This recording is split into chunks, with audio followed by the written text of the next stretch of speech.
पहली बूंद। देखिए बेटा, क्वेश्चन आंसर देखिए कि वर्षा ऋतु में बादल कैसे दिखाई पड़ते हैं। तो वर्षा ऋतु में बादल बिल्कुल काले और घने दिखाई देते हैं। दूसरा क्वेश्चन है कि नव वर्षा की पहली बूंद गिरती है तो धरती से क्या फूट पड़ता है। इसका आंसर है कि नव वर्षा की पहली बूंद गिरती है तो धरती से अंकुर फूट पड़ता है। तीसरा क्वेश्चन है कि कौन पुनः शस्य श्यामला होने को ललचा गया है।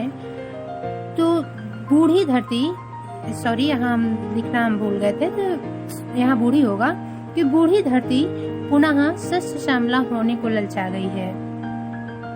बादलों का धरती की तौड़ाई से क्या संबंध है।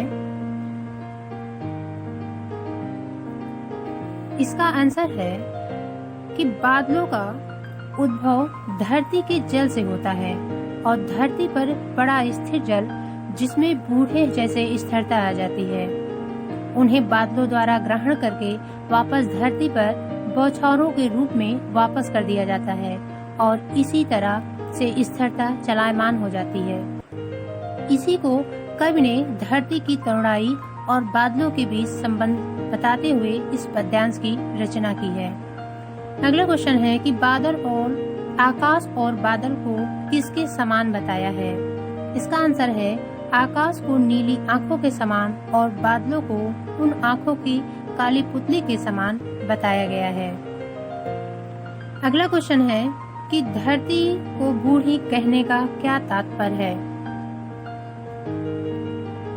धरती को बूढ़ी कहने का तात्पर्य है कि बुढ़ापे में आदमी सुस्त और निढाल हो जाता है और उसमें साहस नहीं रहता। ठीक उसी प्रकार भीषण गर्मी के कारण धरती पर चारों ओर सूखापन और उदासी दिखाई देती है, जिसके कारण हरियाली नहीं रहती और धरती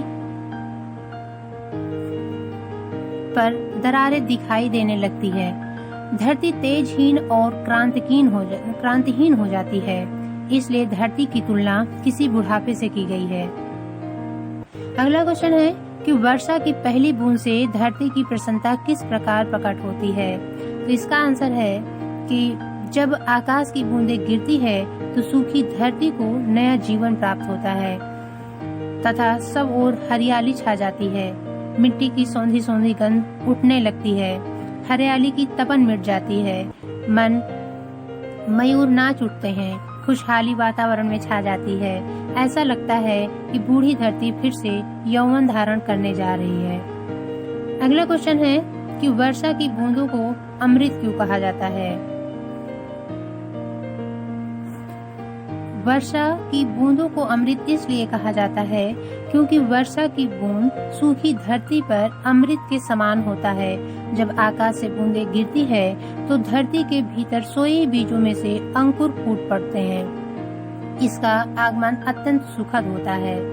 अगला क्वेश्चन है कि पावस ऋतु के सौंदर्य का वर्णन अपने शब्दों में कीजिए। इसका आंसर है पावस ऋतु में जब पहली बार वर्षा की बूंदें धरती पर पड़ती है तो मिट्टी की सौंधी सौंधी गंध बहुत अच्छी लगती है, धरती की तपन मिट जाती है। प्रथम नवंगरा से ही धरती की प्यास बुझने की आशा बन जाती है, खुशहाली वातावरण में छा जाती है।